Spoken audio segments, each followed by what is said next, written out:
starting our topic, we are starting our discussion.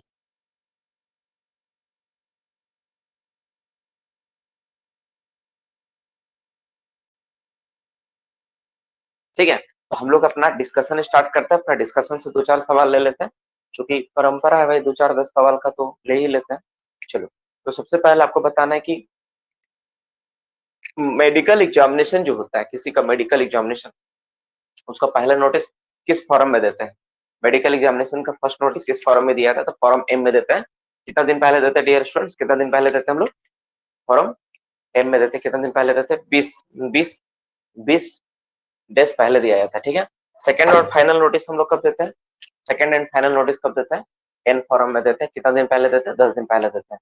Mines rule कब से लागू हुआ है? माइंस रूल कब से लागू हुआ है? माइंस रूल कब से लागू हुआ है? माइंस रूल कब से लागू हुआ? माइंस रूल कब से लागू हुआ? 2 जुलाई 1955। डेट सबको याद है? डेट सबको याद है?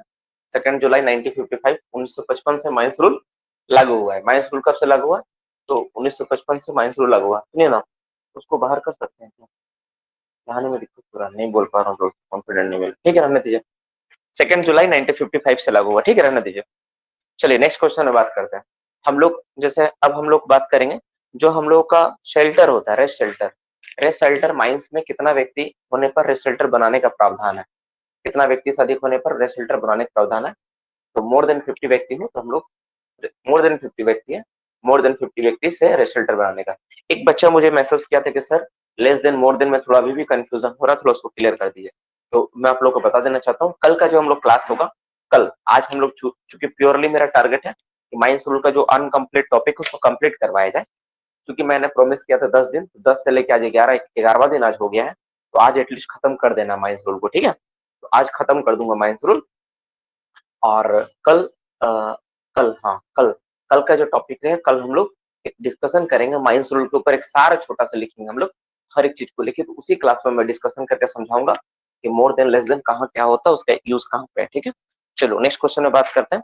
जो जो हम लोग का शेल्टर होगा, ठीक है, हम लोगों को माइंस के एंट्रांस में, ठीक है, या फिर क्या बोलता है, साथ ही साथ आपका क्या बोलता है, वर्कशॉप में देना होता है कितना व्यक्ति पे? जो शेल्टर होता है उसको हमको माइंस का एंट्रांस और वर्कशॉप में भी बनाना पड़ सकता है। कितना व्यक्ति होने पे हम लोग शेल्टर्स, ठीक है, शेल्टर को प्रोवाइड करते हैं,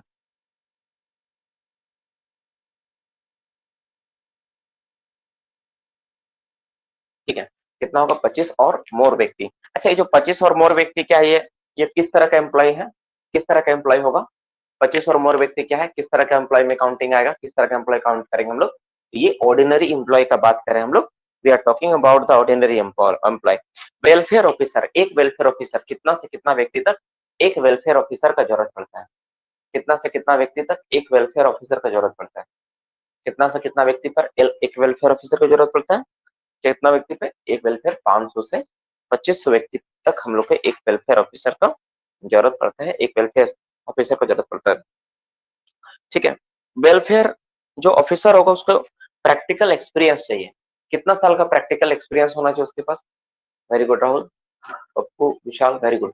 कितना चाहिए? तो 3 साल को उसको एक्सपीरियंस होना चाहिए उसके पास, वेलफेयर ऑफिसर को। ये नॉर्मली केस में पानी, कितना लीटर पानी व्यक्ति को प्रोवाइड किया जाता है?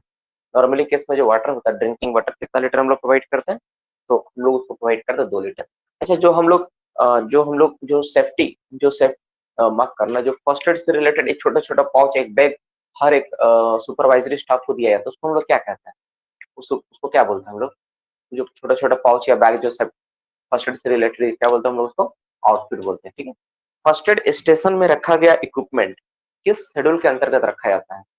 फर्स्ट एड स्टेशन में रखा गया इक्विपमेंट कौन सा शेड्यूल के तहत होता है?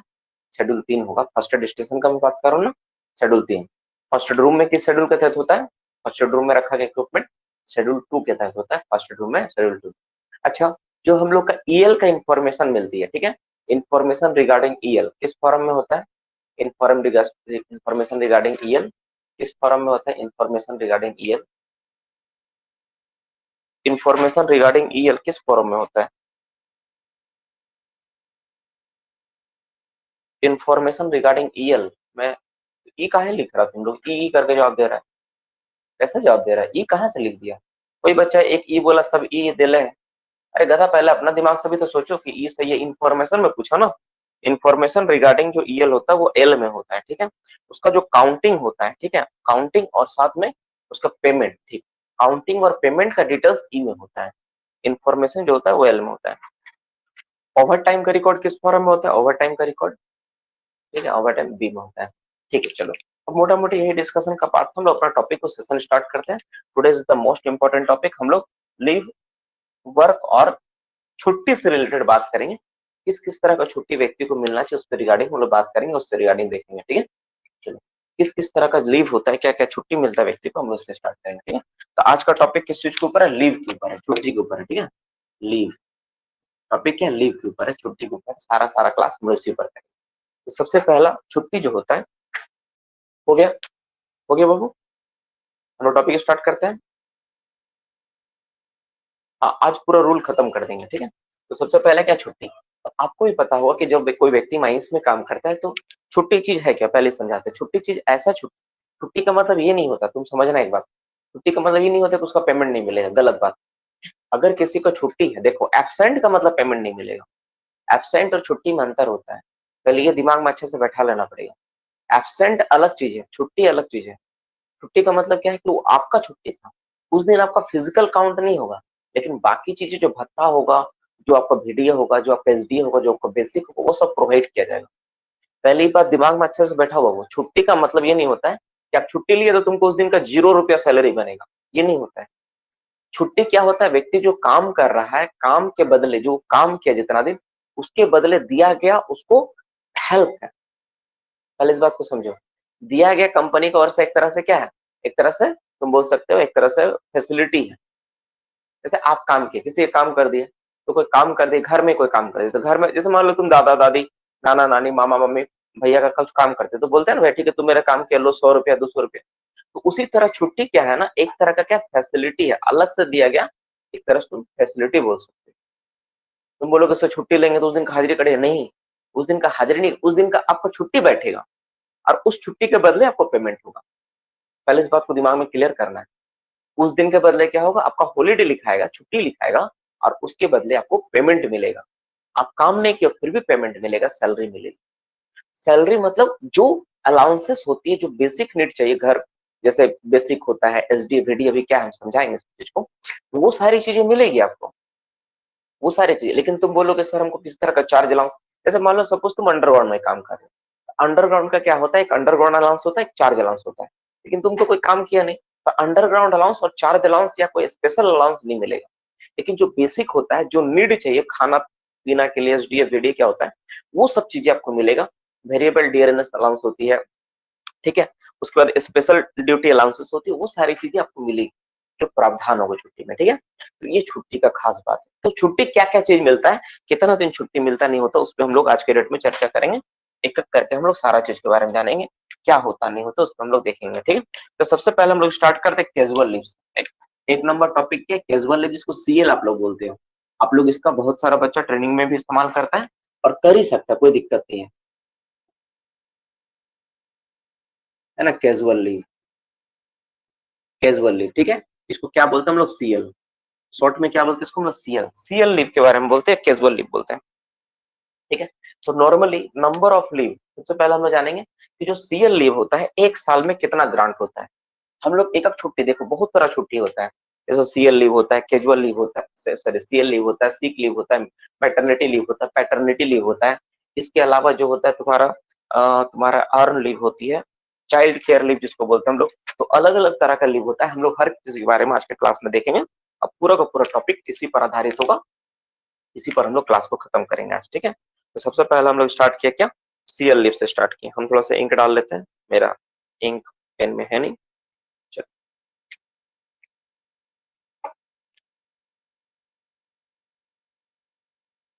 चलो सबसे पहले लिखो, इसमें क्या लिखो, number of leave in 1 year.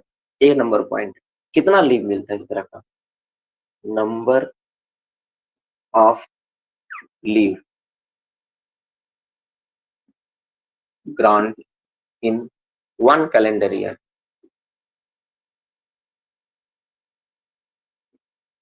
एक कैलेंडर ईयर में टोटल कितना मिलता है, तो नॉर्मली जो मिलता है सीएल, 11 सीएल मिलता है। कितना सीएल ग्रांट होता है एक एम्प्लॉय को? 11 सीएल ग्रांट होता है, 11 सीएल मिलता है, ठीक है। एक कैलेंडर ईयर में, पूरा एक साल में आपको कितना ईएल मिलता है? 11 को मिलता है। और अगर इसमें ये भी याद रखना, अगर मान लो कोई कैलेंडर ईयर में ज्वाइनिंग नहीं किया, जैसे मान लो सपोज ऐसे हम लोग के साथ हुआ था, हम लोग कब ज्वाइन, मेरा ज्वाइनिंग कब हुआ था? हम ज्वाइनिंग किए थे 19 जुलाई को, ठीक है, 19 जुलाई 2019 में ज्वाइनिंग किए थे सीसीएल। जब मेरा सीसीएल में 19 जुलाई ज्वाइनिंग हुआ, तो मेरा तो जुलाई में ज्वाइनिंग हुआ। ये तो बोल रहा है कैलेंडर ईयर ही लिखा हुआ है, तो क्या हमको नहीं मिलेगा? हमको मिलेगा। हमको कितना मिलेगा? हमको उसका फ्रैक्शन में मिलेगा। जैसे सपोज मान लो टोटल टोटल डेज कितना है, हम देखिए टोटल मेरा मान लो कि हम उसमें से मेरा जो वर्किंग डे बचा, कितना दिन बचा, तो सपोज मान लो मेरा 180 दिन या 160 दिन बचा। तो जिस रेशियो में मेरा जितना वर्किंग डे बचा हुआ है, मान लो सपोज मेरा 120 दिन बचा हुआ काम का भी, तो 120 दिन जो बचा वो उस हिसाब से हमको कितना मिलना चाहिए, वो हिसाब से मिलेगा। समझ में आया कि नहीं? जैसे मान लो टोटल वर्किंग डे कितना होता है, मान लो 300 दिन है, तो 300 दिन में कितना मिला? 11। तो एक दिन में कितना मिलेगा? 11/300। ठीक है, ये किया हम लोग। अब मान लो मेरा टोटल जो दिन बचा हुआ है 120 दिन बचा, तो 120 दिन में कितना मिलेगा? तो 11/300 गुना कितना हो जाएगा? 120 हो गया। तो इसको काटो, जीरो जीरो काटोगे, 30 बार में काटोगे 10 बार में, 3 चौका 12, 11 चौक 44, यानी 4.4 आ रहा। तो 4.4 ऐसा अगर फ्रैक्शन में आ जाए, तो ये देखो पॉइंट अगर 5 या उससे ज्यादा डेसिबल, 0.5 इससे ज्यादा रहेगा तो उसको 1 काउंट किया जाएगा। और अगर 0.5 से अगर कम हो, यानी कोई डिजिट क्या है 0.5 से अगर कम है, तो उसको ओमिट कर दिया। लेस देन अगर रहेगा तो क्या होगा? उसको हटा दिया जाएगा, उसको काउंट नहीं होगा। तो नॉर्मली क्या होता है, हम लोग देखिए मान लो हमारा 4.4 है, तो 0.5 से कम है ना भाई, तो मेरा कितना मिलेगा? हमको इक्विवेलेंट टू 4 मिलेगा। 4.5 बोल के नहीं होता है, या तो 5 मिलेगा या फिर 4 मिलेगा। तो चूंकि मेरा काउंटिंग घट रहा है, तो मेरा क्या होगा? 4 ही एलिजिबल होंगे, 4 ही हमको सीएल मिलेगा। तो कैलेंडर ईयर में ऐसे और ऐसे करके हिसाब करके हम लोग कैलकुलेट करके देखेंगे जितना मेरा वर्किंग डे बचा उसके हिसाब से मेरा कितना मिलना चाहिए। मंथ के हिसाब से भी कर सकता हूँ। जैसे मान लो टोटल मंथ कितना है, मंथ मान लो 5 महीना हो गया, 4 महीना, वो सबसे कैलकुलेट करके निकाला जाता है। ये होता है मोटा मोटी बात। अब सवाल ये है बी नंबर, अब सीएल हमको 11 ठो मेरा स्लिप में दिख रहा है कि मेरा सीएल 11 है, तो क्या हम 11 सीएल एक बार में ले सकते हैं? नहीं। तो मैक्सिमम कितना आप ले सकते हैं at a time? Maximum CL allow, allow कितना सीएल आपको अलाउ होगा? Allow at a time, at a time एक बार में आप कितना सीएल आपको अलाउ किया जा सकता है? तो मैक्सिमम आपको एक बार में 4 डे, 4 डे का 4 सीएल, 4 डेज, 4 दिन का सीएल अलाउ किया जा सकता है। मैक्सिमम आप 4 सीएल ले सकते हैं। लेकिन इसमें भी कंडीशन है, ठीक है। इन स्पेशल केस अगर कुछ खास कंडीशन हो गया, ठीक है, इन स्पेशल केस, स्पेशल केस कुछ खास तरह का कुछ प्रोविजन हो गया, जरूरत हो गया, तो किसी स्पेशल केस में ना मैनेजर अगर चाहे इन स्पेशल केस, ठीक है, 7 days allowed by the manager, 7 days. कुछ स्पेशल केस आपका हो गया सीएल अलाउ बाय, अलाउ, मैं अलाउ बाय मैनेजर लिखूं, ठीक है, मैं अलाउ, कौन कर सकता है? Allow by manager. अगर कुछ स्पेशल आपके साथ केस हो गया, कुछ मान लो ऐसा जरूरत पड़ गया कि आपको एकदम अर्जेंट है, जाना ही पड़ेगा, मतलब कुछ हेल्थ इशू हो गया, कुछ भी हो गया, तो उस केस में आपको मैक्सिमम 7 दिन का सीएल आप एक बार में ले सकते हो। और वो कौन ग्रांट करेगा? वो मैनेजर साहब ग्रांट कर देंगे कि हाँ भाई ये जो आदमी है इसको स्पेशल छुट्टी चाहिए और ये सीएल 11 दिन तक हम इसको अलाउ कर रहे हैं, ठीक है। अब एक बात जो सबसे इंपॉर्टेंट बात होता है, ठीक है, जो संडे होता है, संडे जैसे मान लो कि सीएल तुम ले, उदाहरण देता, मान लो तुम सीएल लिया, एक उदाहरण, मान लो फ्राइडे को तुम सीएल लिया, ठीक है। अब फ्राइडे सैटरडे, अब तुम फ्राइडे से लेके तुम मंडे तक कर लिया, मंडे तक, ठीक है। तो फ्राइडे सैटरडे संडे और मंडे हो गया। तो यहाँ पे कितना दिन का सीएल तुमको हुआ? ठीक है, तो याद रखना सीएल में संडे का छुट्टी नहीं काउंट होता है। जब तुम सीएल का एप्लीकेशन दोगे तो 3 दिन का देगा। तुम बोलोगे सर यहाँ तो 4 दिन है मेरा, 1 2 3 4, संडे भी है, फ्राइडे सैटरडे संडे मंडे, लेकिन नहीं, सीएल कितना लिखेगा? 3 दिन का ही मिलता है। तो जो सीएल लीव होता है ना, संडे और अदर हॉलीडे, इसमें नहीं जोड़ा जाता है, ठीक है। इसको भी लिख लो नोट में, Sunday, Sunday and other holiday, other holiday. अच्छा एक बात तो समझ में नहीं है, एक बात तो सबसे इंपॉर्टेंट जो आपको बताई नहीं, holiday not count, not count, ठीक है, इसमें काउंट नहीं होता। देखो सबसे इंपॉर्टेंट बात है कि सीएल चीज मतलब क्या है, इसका मीनिंग को समझना पड़ेगा। देखो एक चीज जो सबसे इंपॉर्टेंट बात जो मैं छूटा, सीएल का मतलब होता है हिंदी में बोलते आकस्मिक छुट्टी। सीएल का मतलब क्या था? आकस्मिक छुट्टी। मतलब इस सीएल एक ऐसा है ना जिसको आप बिना इन्फॉर्मेशन के छुट्टी ले सकते हो। तो तुम फोन कर दो कि सर मेरा तबीयत खराब है, कुछ भी हो अचानक तुम फोन करके बता सकते हो कि सर इस वजह से मुझे सीएल लेना है। सीएल को प्री साइन करवा के सीएल लेंगे जरूरी नहीं होता है। कैजुअल लीव एक ऐसा लीव है ना जिसको आप घर से एक इंफॉर्मेशन के माध्यम से आप छुट्टी को ले सकते हो कि हाँ हमको वहां जाने का जरूरत है। मेडिकल लीव भी सेम होता है, लेकिन फिर मेडिकल लीव में इंफॉर्मेशन भेजना होता है। सीएल छुट्टी एक ऐसा छुट्टी होता है, केवल आप नाम बता दो कि हाँ ये छुट्टी है, आप ले सकते हो। ये क्या है? आकस्मिक छुट्टी है। आकस्मिक छुट्टी मतलब जब छुट्टी ली, बाबू एक बात पहले अपना दिमाग में बैठाना पड़ेगा।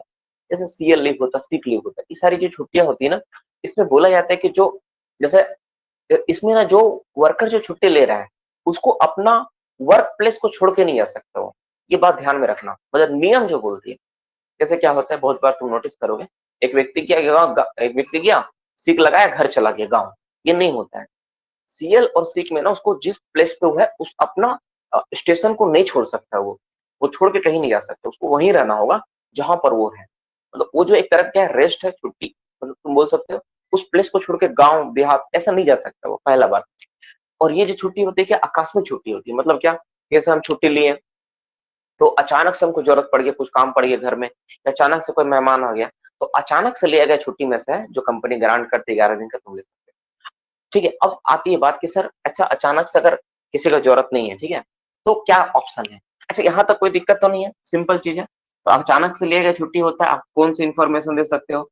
एक कैलेंडर ईयर में 11 मिलता है, उसमें से 4 एक ही बार में ले सकते हो। अगर मैनेजर चाहे कोई स्पेशल केस हो तो 7 दिन तक दे सकता है, और संडे और अदर हॉलीडेज में काउंट नहीं होगा। मतलब जैसे बीच में संडे पड़ गया या कोई छुट्टी पड़ गया तो कोई दिक्कत नहीं है, आप आराम से वो दिन उसमें जुड़ाएगा नहीं, उसके लिए ये सारा प्रावधान है। अरे यार, बाबू सोया है, बीच में संडे पड़े उसको जोड़ेंगे ना।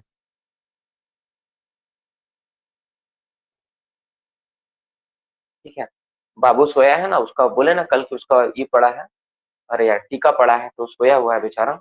और चूंकि पास में सुलाए हम, इसलिए नहीं मैं जोर से चिल्ला के बोल पा रहा हूँ। अगर यहाँ नहीं सोया तो जोर से चिल्ला सकते थे। सर ट्रेनिंग में 12 सीएल मिलता है, ट्रेनिंग वाला को हो सकता है, लेकिन जो ग्रांट होती है नॉर्मल ये 11 दिन का होता है। ठीक है, चलो, तो ये हो गया आप लोग का। ये ट्रेनिंग का रूल आप नहीं पढ़ रहे हो, ये माइंस का रूल पढ़ रहे हो, माइंस रूल 1955, उसके अकॉर्डिंग मैं बात कर रहा हूँ। जो लेबर लेबर का लॉ होता है ना, लेबर के लिए, वर्कर के लिए, एम्प्लॉय के लिए एप्लीकेबल होता है, हम उस रूल को पढ़ रहे हैं, उस रूल के अकॉर्डिंग ये होता है। ठीक है, अब हम लोग बात करते हैं इसके अलावा। चलो सीएल लीव के बारे में थोड़ा पता कर लिए कि सीएल लीव कितना ग्रांट होता है, तो 11 होता है। लेकिन अगर मान लो किसी को मेडिकली छुट्टी लेना है, ठीक है, तो कितना मेडिकल छुट्टी होता है? अच्छा एक बात और, हाँ एक है, देखो एक बात और आप लोग याद रखना, क्या याद रखना, कि ये जो सीएल लीव देख रहे हो ना, सीएल लीव अगर आप किसी साल नहीं ले पाए तो नेक्स्ट साल वो काउंट नहीं होगा, एड नहीं होता है। ठीक है, सीएल लीव जो होता है, कैजुअल लीव क्या होता है, अगर आप इस साल नहीं ले पाए तो अगला साल क्या होगा, वो एड होगा नहीं, वो काउंट नहीं होगा। रुको,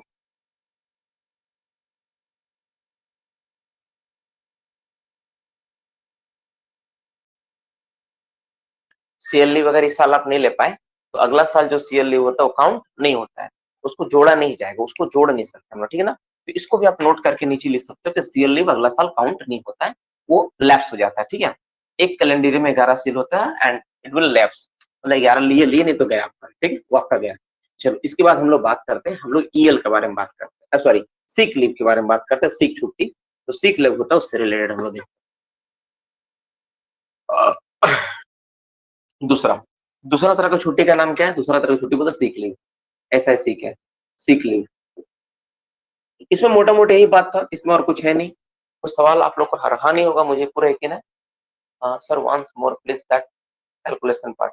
कैलकुलेशन पार्ट उतना कमलेस उतना इंपॉर्टेंट नहीं है, पर याद करोगे आप, या देखोगे कि कितना आपका वर्किंग डेज बचा हुआ, उस वर्किंग डे से डिवाइड करोगे, टोटल वर्किंग जो डे था डिवाइडेड बाय जितना रिमेनिंग वर्किंग डे है, उस हिसाब से आप निकाल लो। मैथ्स अगर अच्छा है तो आप निकाल सकते हैं। 30 डेज में 30 दिन एक साल में लीव मिलता है क्या सर? देखना पड़ेगा कैलकुलेशन के साथ। बहुत देखो, अगर तुम लीव के बारे में बात करोगे ना तो बहुत सारा छुट्टी होता है ऑल इंडिया में स्पेशली, और अदर भी जगह। जैसे संडे, तो टोटल साल भर में आप संडे हिसाब करोगे तो कितना संडे होता है?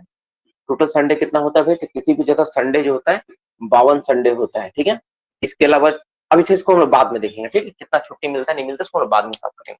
चलो, सीक लीव के बारे में चर्चा करते हैं। अब सीक लीव क्या होता है?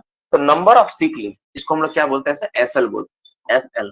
ठीक है, तो नंबर ऑफ सीक लीव पहला पॉइंट कितना मिलता है, number of seek leave, seek leave. ठीक है, नंबर ऑफ सीक लीव। ठीक है,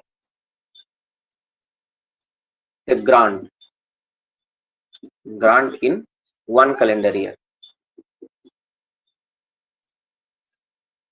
कैलेंडर ईयर। तो एक साल में कितना सीक लीव ग्रांट किया है किसी को, तो 15 दिन। कितना दिन का वो मिनिमम 15, 15 दिन का, 15 ठो 15 डेज का तुम्हारा सीक लीव किसी व्यक्ति को 15 दिन का सीक लीव मिलता है। मतलब जैसे ही नया साल स्टार्ट होगा ना, तो आप देखोगे आपका जो जो सैलरी स्लिप होता है उसमें 15 दिन का सीक लीव एड हो गया, 15 दिन का सीक लीव एड हो गया। ठीक है, अब एक सवाल है, क्या सीक मतलब क्या होता है, सीक मतलब बीमार, ये कब लिया जाएगा, इसका मतलब हो गया कि इसको लेने के लिए हमको बीमारी या किसी तरह का बीमारी हो तो हम लोग सीक लीव ले सकते हैं। सीक लीव तभी लेंगे जब कोई बीमारी हो, कोई तबियत खराब है तो ले सकते हैं। ठीक है, तो सीक लीव का मेनली कारण ये है कि हम कभी बीमार होते हैं तो हम लोग सीक लीव लगाते हैं। ठीक है, तो इसको कब लिया जाएगा, सीक से पता चल रहा है इसको बीमारी, तो इसको मैं लिख रहा हूँ। ठीक है ना, कि कब लेते हैं, कंडीशन क्या है, कंडीशन को तुम ड्यूरिंग इलनेस आप लिख सकते हो, कंडीशन कब लिया जाएगा इसका एक कंडीशन भी लिख सकते हो, ड्यूरिंग इलनेस, ड्यूरिंग इलनेस मतलब बीमारी के समय आप बीमार महसूस हो रहा तब इसको ले सकते हो। तीसरा नंबर बात करते हैं जो इसका सबसे अलग पॉइंट है, जैसे अब एक बात है कि क्या आप बीमार हो तो हर समय क्या आपको मेडिकल सर्टिफिकेट चाहिए। ठीक है, तो मेडिकल सर्टिफिकेट चाहिए होता है, जब आप ज्वाइनिंग करोगे ना तो मेडिकल सर्टिफिकेट देना होता है, डॉक्टर आपको फिट लिख के देखेगा कि he is fit for his job. Okay, लेकिन कुछ कंडीशन है। ठीक है, उस कंडीशन में मेडिकल सर्टिफिकेट जरूरत नहीं होता है, तो नो मेडिकल सर्टिफिकेट रिक्वायर्ड, बिना मेडिकल सर्टिफिकेट कभी आप ज्वाइनिंग कर सकते हो। ठीक है, रिक्वायर्ड किस केस में, क्या कंडीशन उसका। ठीक है, अगर आपका जो, ठीक है, अगर आपका लीव जो है अप टू 3 डेज है, कितना दिन तक, up to 3 days sick leave, up to 3 days का 3 दिनों का सीक लीव को आप चाहो तो बिना मेडिकल सर्टिफिकेट का भी आप दे सकते हो। तो सिर्फ एक एप्लीकेशन लिख दो कि सर मैं बीमार था, मैं इस वजह से मैं ड्यूटी नहीं आ पाया वो। अच्छा, एक बात इसमें मैं समझा देता हूँ, जैसे मान लो कुछ और अलग से नोट्स में बता देता हूँ। जैसे पहला नंबर, जैसे मान लो कोई व्यक्ति क्या क्या 2 दिन का वो लगाया है, वो सीएल लगाया है, कैजुअल लीव लगाया। ठीक है, अब 2 दिन सीएल लगाने के बाद वो बोला कि मेरा तबियत देख रहा है अचानक खराब हो गया, तो 2 दिन के बाद सीएल लगाया, उसको पता चला उसका सीएल जो है खत्म हो गया और उसको 2 दिन का सीक लगाना है, सीक लीव लगाना है। ठीक है, सीक लगाना है ऐसा, तो क्या सीएल और सीक एक साथ ले सकता, तो नहीं, जितना भी उसका जितना भी सीएल है ना सब सीक में कन्वर्ट हो जाएगा, तो उसको एक साथ सारा का सारा सीक लीव लगाना होगा। समझ रहा नियम क्या बोलिए, जैसे मान लो कि कोई व्यक्ति 2 दिन का सीएल लगाया था कि सर मेरा 2 दिन तबियत ठीक है, हम घर में रेस्ट करेंगे, बट ठीक है रेस्ट कर लीजिए, तो 2 दिन का सीएल छुट्टी ले लिया हो। अब उसके बाद पता चला कि उसको 2 दिन और एक्स्ट्रा लग रहा है, अब इस बार वो क्या क्या सीक लीव लगा दिया, वो बोला कि आप 2 दिन मेरा सीक लेगा, जितना भी सीएल था ना सब सीक लीव वाला उसको काउंट होगा, सीएल वाला काउंट नहीं होगा। मतलब अगर आप, ठीक है, अगर आप कभी सीएल और सीक को एक साथ लेते हो तो सारा का सारा सीक लीव में काउंट आएगा, सीएल काउंट नहीं आएगा। पहला इंपॉर्टेंट बात, इस बात को ध्यान में रखना। ठीक है, और ये जो सीएल होता है ना लैप्स नहीं होता है, सीएल क्या होता है, आप इसको लैप्स नहीं होता, ये आप स्टोर कर सकते हो। शायद हर कंपनी में इसका अलग अलग नियम है, कितना दिन तक आप इसको स्टोर कर सकते हो, शायद जहां तक मुझे ध्यान है मिनिमम 120 दिन तक स्टोर किया जा सकता है। ठीक है, 120 दिन तक सीएल चाहो तो आप उसको जमा करके रख सकते हो कि 120 दिन का सीएल हम एक बार में ही लेंगे, सारा का सारा सेल एक बार में होगा।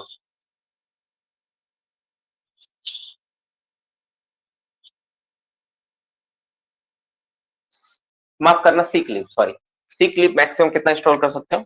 चलो बाबू उठ गया है, अब हम थोड़ा जोर से पढ़ा सकते हैं। देखो, अब जैसे हम लोग बात कर रहे हैं यहाँ पे, हम लोग क्या बात कर रहे हैं यहाँ पे, हम लोग देखें सीक लीव के बारे में। तो सीक लीव जो हम लोग देखते हैं, तो सीक लीव साल में 15 दिन अलाउ होता है। ठीक है, किस कंडीशन में, बीमारी के समय लिया जा सकता है कभी, और 3 दिन तक लोगे तो सीक लीव का जरूरत नहीं पड़ता है। सीएल और सीक लीव अगर हम लोग एक साथ लेते हैं तो उस केस में, स्पेशल केस में हम लोग क्या देखते हैं, उस स्पेशल केस में जो सीएल लीव है वो भी सीक लीव में काउंट चला जाएगा, सीएल अलाउ नहीं होगा उसमें। ठीक है, सीक ही अलाउ होगा। और मैक्सिमम जहां तक हमको ध्यान में है, इसका डेटा भी कुछ है, शायद हमको ध्यान में 120 दिन का सीक लीव आप स्टोर करके, मतलब ये लैप्स नहीं होता। ठीक है, अगला साल ये जुड़ जाएगा। ठीक है, जो सीक लीव है ना अगला साल क्या होगा, ऐड होगा।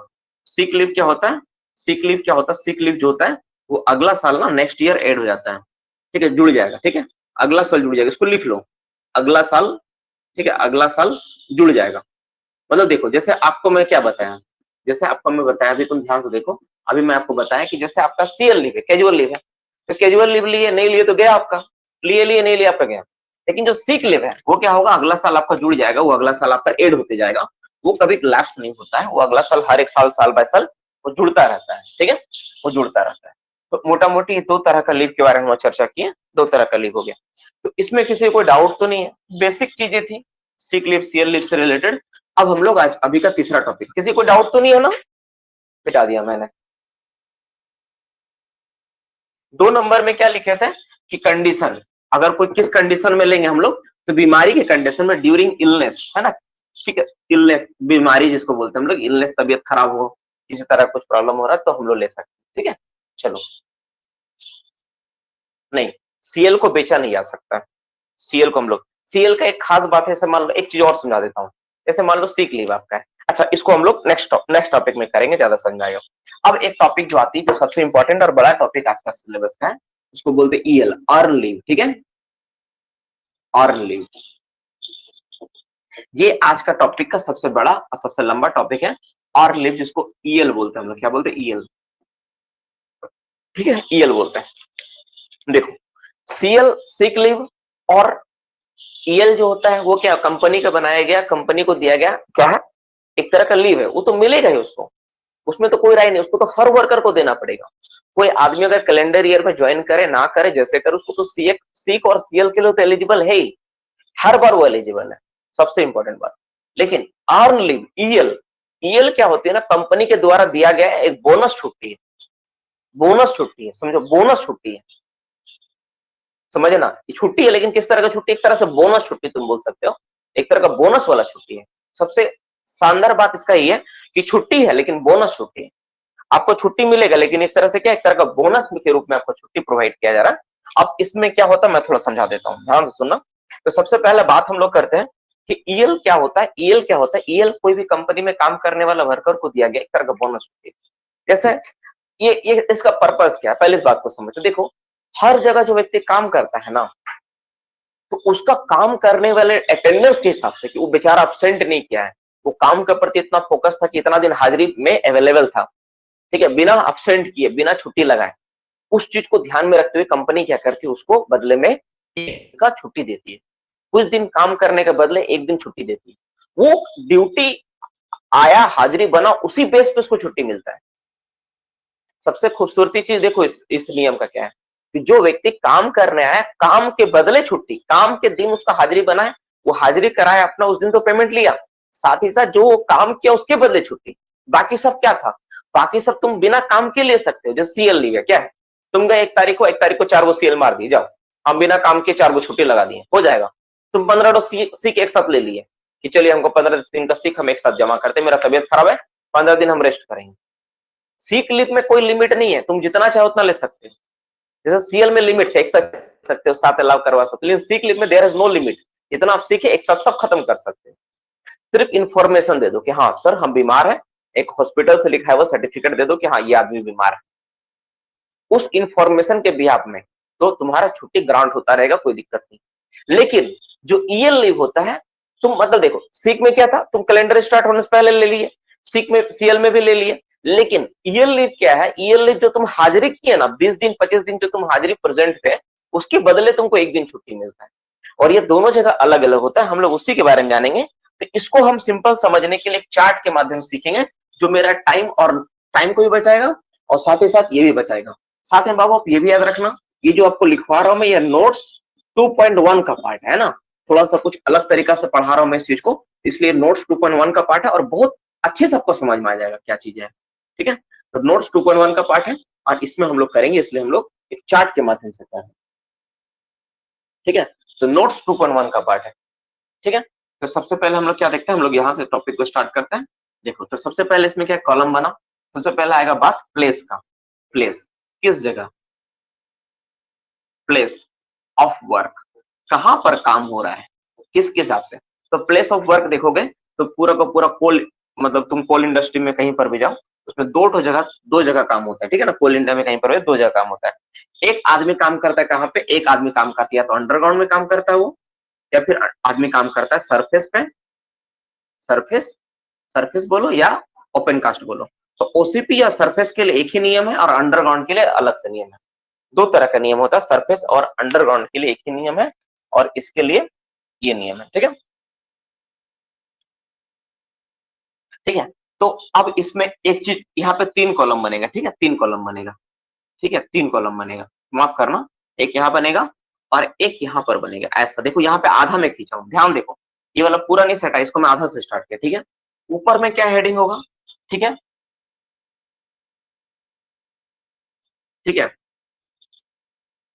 ठीक है, लिखे, यहाँ लिखाएगा minimum, minimum, minimum, minimum.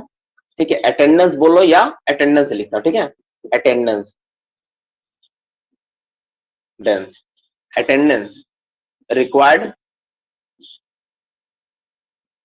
Required for EL. EL के लिए कितना अटेंडेंस मिनिमम चाहिए? ईएल अगर के लिए किसी को लेना है तो कितना मिनिमम अटेंडेंस चाहिए, ये कंडीशन इसका 2 पार्ट में होगा, पार्ट ए और पार्ट बी। ठीक है, ठीक है। एक कंडीशन ए में क्या होगा? For, for 1 calendar year.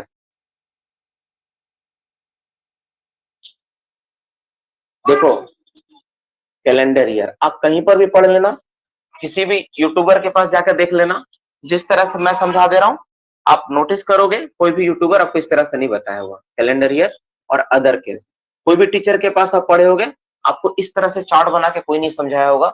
मैं रिकॉर्ड देता हूँ, हो सकता है सर बहुत साल से पढ़ा रहे हो, मैं सर का किसी का इंसल्ट नहीं करना चाह रहा हूँ, पर पता नहीं क्यों मुझे लगता है कि सर इतना नहीं सोचते बच्चों के लिए कि हाँ इतना अगर इस तरह बना के दे देंगे तो बच्चा जल्दी सीख जाएगा, पता नहीं क्यों ऐसा नहीं सोचते हैं। ठीक है, तो नंबर ऑफ ईएल,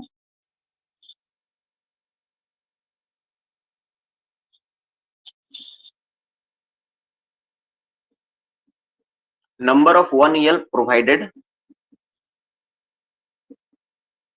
डेड। ठीक है, देखो अब ये बात करते हैं हम लोग। ठीक है, देखो ये पूरा का पूरा चार्ट है, सारा चीज हम लोग बन गया, हम लोग प्रोवाइड करते हैं। तो सबसे पहले कहानी क्या है इस बात को समझो।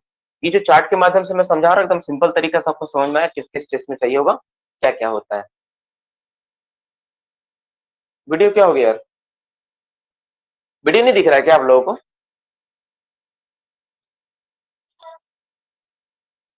क्या सभी को वीडियो दिख रहा है? यस और नो, प्लीज रिप्लाई। बस हो गया, चलो चलो ठीक। अब देखो तो यहाँ पर बाबू, ठीक है बाबू, ठीक है, ठीक है, मैसेज देख लेते हैं। चलो बाबू ठीक है, आपका मैसेज आ गया। हो सकता है कुछ नेटवर्क का इशू हुआ हो बीच में। तो देखो यहाँ पे अब हम लोग बात करते हैं प्लेस ऑफ वर्क, आदमी कहाँ पे काम करे उस हिसाब से। ये कॉलम किस लिए समझा रहा है? ये है minimum attendance required for EL. क्या कोई आदमी काम करने जाएगा तो उसको हम ईएल दे देंगे? नहीं, उसके लिए क्राइटेरिया बना हुआ है कि उसको अटेंडेंस चाहिए वो, और ईएल जो मिलता है ना वो काम करने के दिन के हिसाब से मिलता है, जितना दिन वो काम किया उस बेस पे मिलता है। तो देखो यहाँ पे minimum attendance required for EL, किसी को ईएल अगर देना है तो उसके लिए हाजिरी उसका कितना होना चाहिए। तो अगर अंडरग्राउंड में अगर पूरा calendar year, for 1 calendar year, अगर 1 साल का कैलेंडर ईयर में हम लोग देखेंगे, कैलेंडर ईयर में देखेंगे तो उसका कम से कम 190 दिन उसका हाजिरी होना चाहिए। कितना दिन हाजिरी होना चाहिए भाई? 190 दिन होना चाहिए। और अगर ओपन कास्ट और सरफेस में देखेंगे तब 240 दिन का उसका हाजिरी होना चाहिए। देखो किसी को ईएल ऐसा नहीं है कि भाई आया ले भाई ईएल, ईएल बांटने वाला चीज नहीं है। ईएल किसी को बांट हम लोग नहीं सकते, ईएल उसका कमाया हुआ चीज है। वो देखो इसका नाम क्या? Earn, earn leave. अर्न मतलब कमाया गया लीव, वो कमा रहा है, इस छुट्टी को कमा रहा वो जो काम कर रहा है वो काम करने के बदले वो छुट्टी कमाया है। तो किस केस में कमाएगा? तो अगर कोई अंडरग्राउंड में कोई व्यक्ति 190 दिन अगर प्रेजेंट है, हाजिरी बना रहा है उसका, तो वो ईएल उसको मिलेगा। और अगर ओपन कास्ट या सरफेस पे कोई व्यक्ति काम करता है, अगर उसको 240 दिन हाजिरी है तब जाकर उसको ईएल मिलेगा। अब एक सवाल आता है कि दूसरा केस, अब जैसे मान लो मैंने बताया, जैसे हम लोग का ज्वाइनिंग जुलाई में हुआ था, ठीक है ना, जुलाई में हम लोग ज्वाइनिंग किए, तो क्या हमको ईएल मिलेगा? नहीं, बिल्कुल मिलेगा। तो मेरा कैलकुलेशन अलग होगा। मेरा कैलकुलेशन कैसा अलग होगा? तो मेरा कैलकुलेशन होगा half of total, total remaining working day, half of total remaining working day, remaining working day. इसका मतलब क्या हो गया भाई? हमको कितना हाजिरी चाहिए?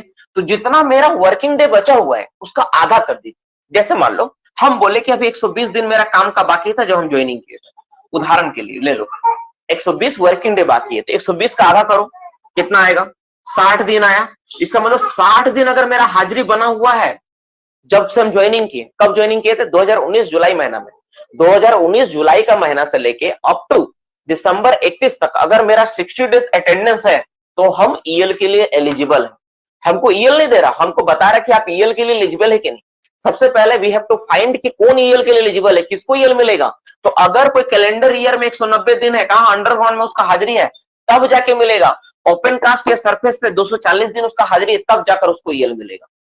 ईएल कोई खैरात नहीं है कि किसी को बांट दिए हम लोग। ईएल अर्न है, तो अर्न करने के लिए उसको ड्यूटी चाहिए। ईएल क्या छुट्टी है? वो तो खुद छुट्टी इतना मार दिया तो क्या मिलेगा। इसलिए उसको कम से कम 190 दिन हाजिरी मिलेगा तो ही ईएल मिलेगा, और इस केस में कम से कम 240 दिन हाजिरी मिले बना रहेगा तो ही उसको ईएल मिलेगा। तो चलो अंडरग्राउंड वाला समझ में आया कि चलो कैलेंडर ईयर हुआ तो 190 दिन। लेकिन अगर कोई कैलेंडर ईयर में नहीं ज्वाइन किया है तो, जैसे मैंने बताया मेरा केस में था, हम जुलाई महीने में ज्वाइन किए थे, जुलाई 19 में ज्वाइनिंग किए थे, तो उस समय से जितना मेरा वर्किंग डे बचा हुआ उसका आधा, half of total remaining working day, half of total remaining working days, जितना मेरा वर्किंग डेज बचा हुआ था उस रिमेनिंग पार्ट बचा हुआ था उसका आधा मेरा अटेंडेंस होना चाहिए। उतना मिनिमम अटेंडेंस रिक्वायर्ड है मेरा। देखो यहाँ लिखा हुआ मिनिमम अटेंडेंस रिक्वायर्ड, उतना चाहिए अटेंडेंस, तब हम एलिजिबल होंगे। ईएल के लिए हम एलिजिबल होंगे, फॉर ईएल के लिए हम एलिजिबल होंगे। उससे पहले हम ईएल के लिए एलिजिबल नहीं होंगे, पहला बात।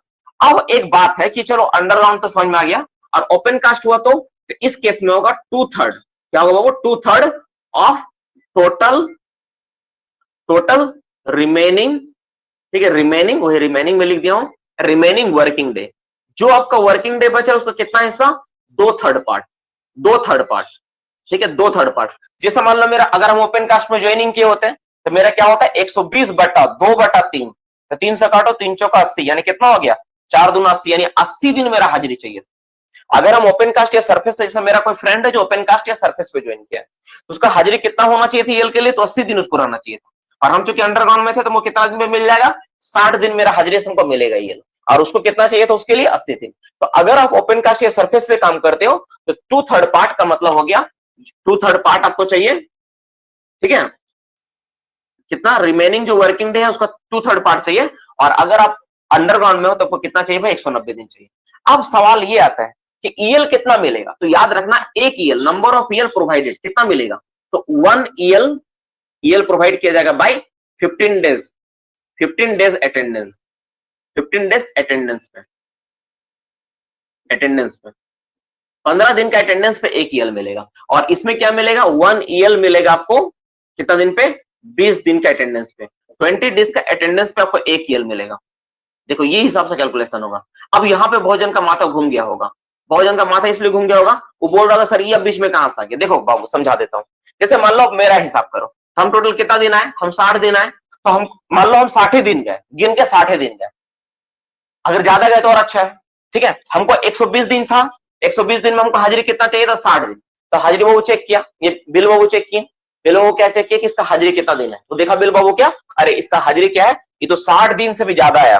तो कितना दिन 60 दिन से ज्यादा है? तो टोटल काउंट किया 1 2 3 4 5 6 7 8, तो 60 दिन से देखा तो टोटल 105 दिन मेरा हाजिरी है। वो कितना हिसाब किया बाबू? 105 दिन हाजिरी है मेरा, 105 दिन। पूरा गदगद, हम भी पूरा गदगद। चाहिए तो 60 दिन, मेरा हाजिरी कितना मिला? 105 दिन। तो क्या हमको ईएल जो मिलेगा 60 दिन के हिसाब से मिलेगा, 105 दिन के बेस पे मिलेगा? तो हमको मिलेगा जितना दिन मेरा हाजिरी था उस बेसिस पे मिलेगा। तो मेरा हाजिरी कितना था? 105 दिन, तो 105/15। तो बोलोगे सर ये 60 दिन फिर क्या लिखे? 60 दिन बता रहा है कि उतना दिन रहने से ही मिलेगा। ये बता रहा क्या? ये बता रहा, ये जो पूरा का पूरा देख रहे हो ना, ये वाला, ये बता रहा इतना चाहिए तो ही मिलेगा। ये कंडीशन है। ये क्या? ये कंडीशन है, ये कंडीशन है, कंडीशन है, मिलने का कंडीशन। और ये कितना मिलेगा उसका हिसाब है। ये कंडीशन है कि आपको कितना मिलेगा, कब मिलेगा, मिलेगा कि नहीं मिलेगा, वो उसका हिसाब है। और ये कितना मिलेगा, तो कितना मिलेगा हमको? 105 दिन था तो काटो, 15 6 90, 15 7 105, तो 7, यानी 7 को हमको ईएल अलग से छुट्टी मिला। यानी हम कितना ईएल कमाए? 7 छुट्टी अलग से कमाए, 7 को छुट्टी हमको अलग से मिला।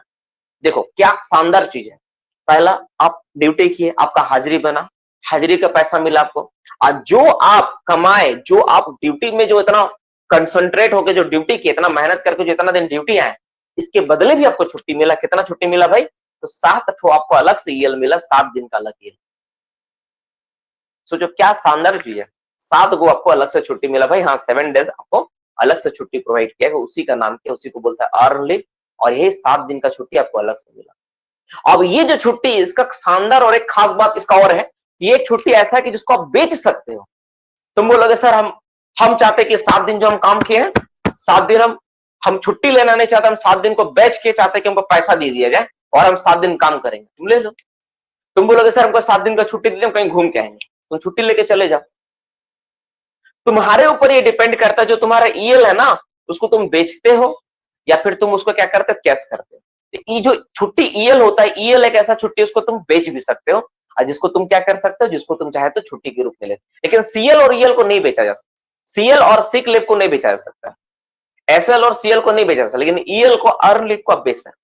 ठीक है, तो कुछ यहाँ पे कोई डाउट वाला पॉइंट रहा नहीं मेरे हिसाब से। मैं जो जितना समझाना था आपको मैं समझा दिया।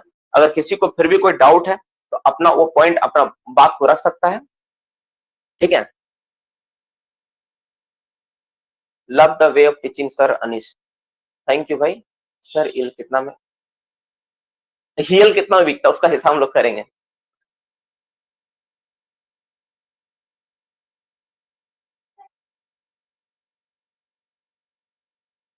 एक सवाल बच्चा का है, रुको सर, दिसंबर में कुछ एक सर ईएल में संडे और हॉलीडे वो सब आएगा, अभी अभी पढ़ाई नहीं, पूरा खत्म नहीं, कोई दिसंबर में ज्वाइनिंग, कोई दिसंबर में। देखो मैं समझा, तो बार बार सवाल मैसेज पार